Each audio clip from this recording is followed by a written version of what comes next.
Singapore has recently become popular because of the movie Crazy Rich Asians. But today I want to talk a little more about where Singapore began and where it is today. So Singapore was founded in 1819 by Sir Stamford Raffles, and it was originally under the colonial rule of the United Kingdom. But then in 1867, Singapore had its control taken over by the colonial offices in London. In 1821, it started to become a little more developed. They developed their general hospital in Singapore, which was a big step because Singapore originally started as a trading post for the British East India Company, and it was one of their biggest trading posts.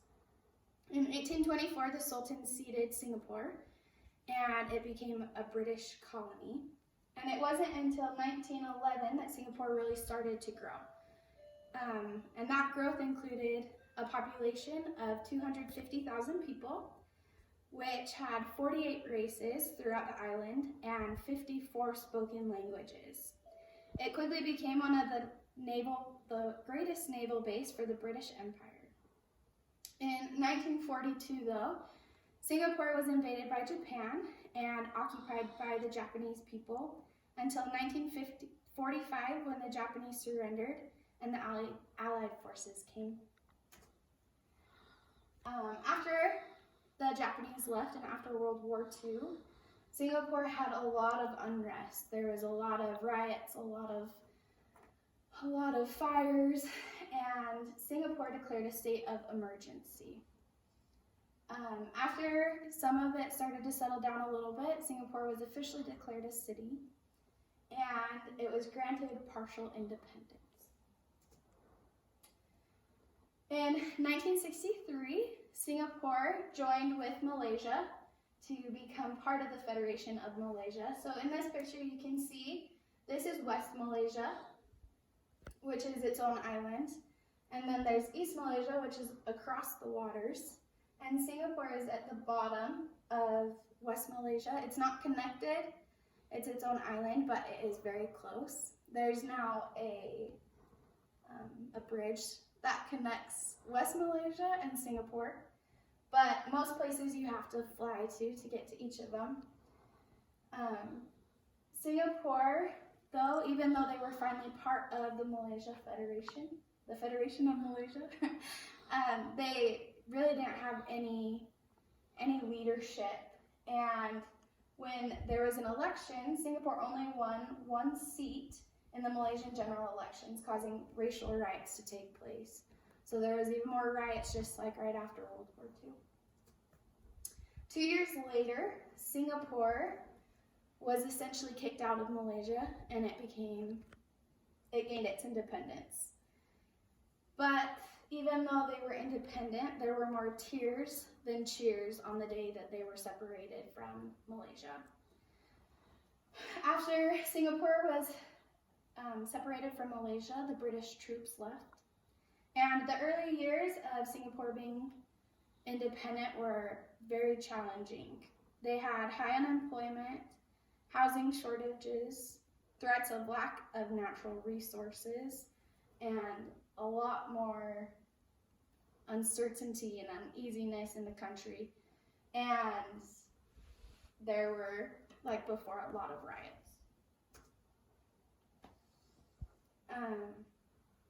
Luckily, though, they were able to push through those early stages and the hard beginning years, and they started to grow at an exponential rate. They are now a highly developed nation and a financial hub. Singapore today is best known for high personal safety, education, and healthcare standards, as well as many other achievements. One thing that Singapore is also known for is their MRT, which is a mass rapid transit system. It runs both above land and underground. So the first line that they built cost about $2.7 billion, which today is equivalent to $4.4 billion. And now and they've built many lines since then, and the most recent one that they built was their downtown line, which cost $21 billion. The thing about Singapore is it is a small island surrounded by water, like I explained a little earlier when I was showing the map of Malaysia. And because of that, there's not a lot of place for it to grow. But because it has been growing so rapidly, they have decided to move a lot of Singapore underground. So underneath the ground, they have hundreds of malls and stores and eating places along with their MRT system. So to build more room, they've gone underground, so they have almost as much stuff underneath the city as they do from what you see it when you fly in. Kampung spirit is one of my favorite things about Singapore, and kampung is a Malaysian word, and because Singapore originally started with Malaysia, their national language is Malay. Their 4 national languages are Malay, English, Tamil, and Chinese. However, kampung spirit originated from a Malay word, and basically it means that although there is a lot of diversity, they all believe in being one and helping their neighbors, and it doesn't matter what race they are or what religion they are or what language they speak. They are all one, and they treat each other like they are siblings, and I love that. I love that about Singapore and just the inclusion that they have there. Another interesting thing about Singapore is their schools and their military, so I just wanted to touch on that a little bit. So their school system is modeled after the British school system or education model, and they focus a lot on standardized testing. So that's something that they really push for in schools. Singapore has actually scored the highest in math and science consistently on the PISA test, which is an international test to measure high school age students. Another fun fact about Singapore is they have 6 universities, and 2 of which are ranked in the top 50 globally, which is a huge accomplishment, especially where Singapore is still building up. It's only about 50 years old, 55 years old. And so the fact that they have 2 globally ranked universities is a big deal. Another thing about Singapore schools, from the time that they're young, really little, they have to learn English as well as their native tongue in school. So when they go to school, if they're from a Tamil family or a Chinese family or a Malay family, they'll learn that language that they speak at home as well as English. So Singapore has, most people that you meet from Singapore speak more than 1 language, and honestly, usually more than 2 as well. The military, from the time that boys turn 18, they have to give 2 years of service to their military. And the government is able to mobilize over 1 million troops in a war situation. And from the age of 16 to 40, they can call on them to go to war, whether they're male or female. So at any given notice, they can call these kids from 16 to adults to 40 years old out to serve. One thing that Singapore is pretty well known for are their crazy laws. I gave a few examples on this presentation. So littering is against the law, and they can be fined up to $1,000 and have a community work order. It's illegal to urinate in elevators, and I always think this one's funny because I don't know why someone would do that, but they have these devices called urine detection devices, or UDDs. And so if someone urinates in an elevator, then the UDD will pick up on the odor, and it will set off an alarm that will shut down the elevator until the police get there to arrest whoever did that. Chewing gum and spitting in the streets are illegal, which is what most people know about Singapore. you can't, if you don't flush in public toilets, you will get fined. And kind of like I said above, you can't spit anywhere. So that includes cigarette butts, which is also illegal except for in certain spots throughout Singapore.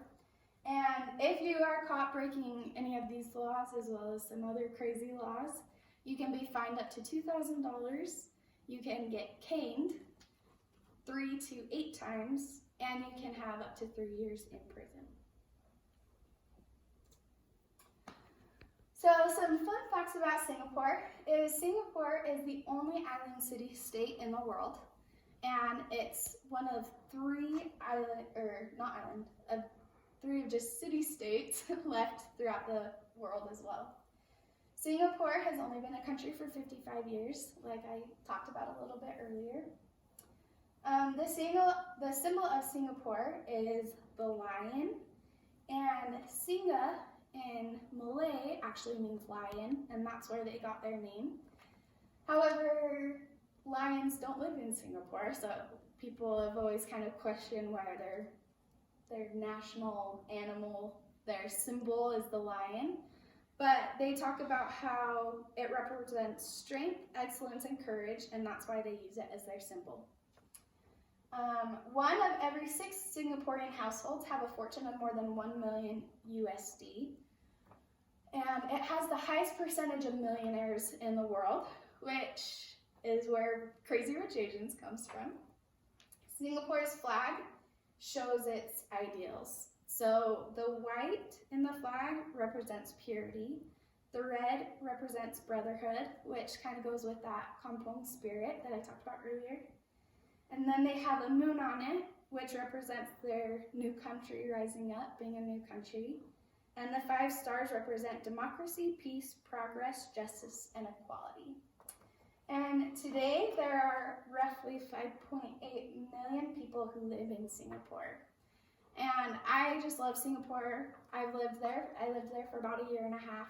And I loved being able to experience the diversity there and the cultures, and to be part of that kampong spirit and to learn all of these fun facts. And I loved being able to learn about where it started and where it is today.